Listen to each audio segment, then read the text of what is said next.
Bangladeshi hai hai, Bangladeshi hai hai, Bangladesh hai hai, Bangladesh hai hai, Bangladesh murdabad. Go back, go back. Bangladeshi Mia, go back, go back, go back. Bangladeshi murdabad, murdabad. Bangladesh. তার বিগত মই প্রথমতে এইটো ক'ব বিচাৰোঁ যে তাত ভাৰত চৰকাৰৰ বৈদেশিক নীতিৰ ভুল আছে, সেইটো কাৰণে তাত হিন্দুৰ ওপৰত অত্যাচাৰ হ'বলৈ পাইছে আৰু সেইটো ভাৰত চৰকাৰে নিজে চাব। কিন্তু আমি এটা কথা কওঁ, যদি বাংলাদেশত হিন্দুৰ ওপৰত অত্যাচাৰ এইদৰে অব্যাহত থাকে, এটা কথা আছে, আক্ৰমণ হ'লে প্ৰত্যাক্ৰমণ হ'ব। ইয়াত যিখিনি আমি সন্দেহযুক্ত বাংলাদেশী দেখিম, হয়তো তেওঁলোকৰ ওপৰতো প্ৰত্যাক্ৰমণ হ'ব পাৰে, যে নহ'ব তাৰ আমি প্ৰতিশ্ৰুতি নিদিওঁ। এনেকৈ যদি আমি অত্যাচাৰৰ খবৰ শুনি থাকোঁ, অসমতো কিন্তু বাংলাদেশীৰ ওপৰত আক্ৰমণ যে হ'ব তাক আমি নুই নকৰোঁ কেতিয়াও। জয় শ্ৰীৰাম। যে হিন্দুসকল যিবিলাকে যদি বেলেগ জেগাত অত্যাচাৰ হৈ আছে তেওঁলোক আহি ভাৰতবৰ্ষত বসবাস কৰিব, কিন্তু আমাৰ হিন্দুসকলে এই আন্দোলনত বিৰোধিতা কৰিলে। হিন্দুৱে শত্ৰু, অন্য কোনো নহয়। হিন্দুৰ শত্ৰু সদায় হিন্দুৱে। কাৰণ আজি হিন্দু মানুহখিনিক আমি আশ্ৰয় দিব পৰা নাই।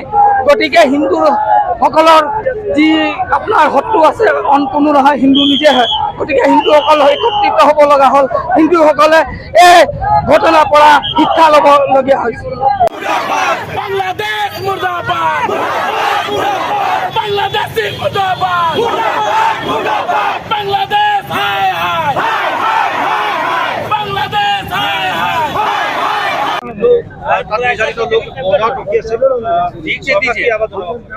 सरकारक आह्वान जनाइছো जेतु प्रथमते बांग्लादेशत प्रथमतो आमार काम हल विश्वर हिंदू जीवन विश्व हिंदू আছে আমার মাতৃ হয়, আমার ভন্টি হয়, আমার ভাই হয়।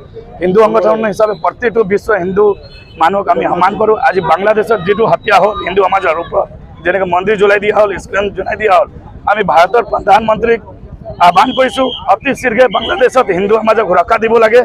আৰু যেনেকৈ বাংলাদেশী মিয়া যেনেকৈ অসমত আছে, গোটেই বাংলাদেশী মিয়া অসমৰ মুখ্যমন্ত্ৰী খেদি পঠায় এইটো জায়গাত বাংলাদেশী হিন্দুক স্থাপন দিব লাগে। যেনেকৈ ধুবুৰীত আজি ৰকিবুল হুছেইন ডাঙৰীয়া 9 লাখ ভোট পালে, গোটেই বাংলাদেশীৰ মিয়া ভোট।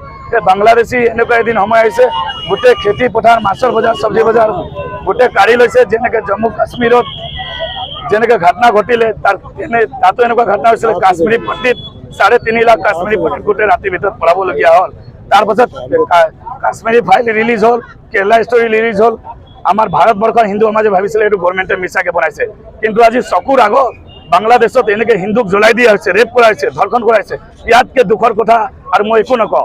এতিয়া আমি বুজি পাইছোঁ আমাৰ কিমান দুখ লাগিছে। এইটো কাৰণে এতিয়া অসমৰ কথা কৈছোঁ। অসমত নামনি অসম গ'ল, উজনি অসম যাওঁ ডিব্ৰুগড়তো চাৰিওফালৰ পৰা বাংলাদেশী মিয়া ঘেৰি ল'লে।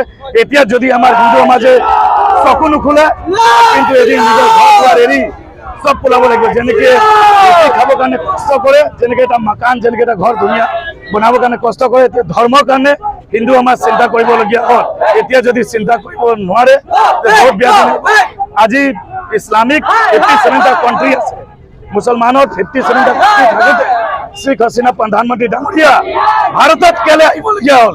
তেওঁ নিজে এটা ইছলাম ধৰ্ম মহিলা, তেওঁ জানে সনাতন মানে সত্য, সনাতন ধৰ্মত গেৰাণ্টি আছে। এইটো তেওঁ ভাৰতবৰ্ষত আহি এতিয়া সোমাই আছে।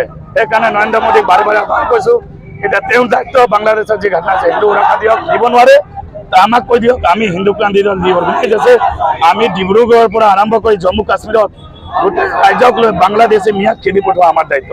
কি হয় তেওঁলোক আচলতে কেৱল নিজৰ ধৰ্মৰ কথা মানিছে।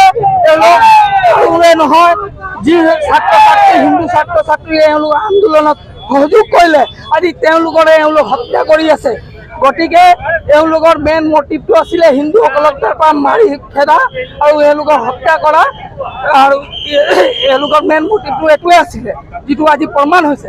কিন্তু ইয়াৰ পৰা আমি এটা শিক্ষা ল'ব লাগিব যে এওঁলোকক বিশ্বাস কৰি লাভ নাই, এওঁলোক বিশ্বাসঘাতী।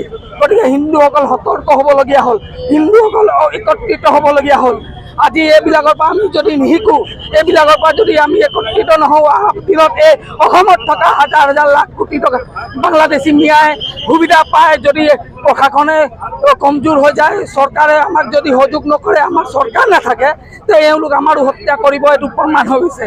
গতিকে আমি ভাৰত চৰকাৰক এটা বিনম্ৰ অনুৰোধ কৰিছোঁ যে এই হিন্দুসকলৰ সুৰক্ষাৰ কাৰণে কোনো দেশ নাই পৃথিৱীত, একমাত্ৰ ভাৰতবৰ্ষই আছে যি এই হিন্দুসকলৰ নিৰাপত্তা দিব পাৰে। গতিকে অতি সোনকালে এই বাংলাদেশত থকা হিন্দুসকলৰ নিৰাপত্তা ব্যৱস্থা কৰিব লাগে, আৰু হয়তো বাংলাদেশত আক্ৰমণ কৰি হ'লেও এই হিন্দুখিনিক সুৰক্ষা দিব লাগে।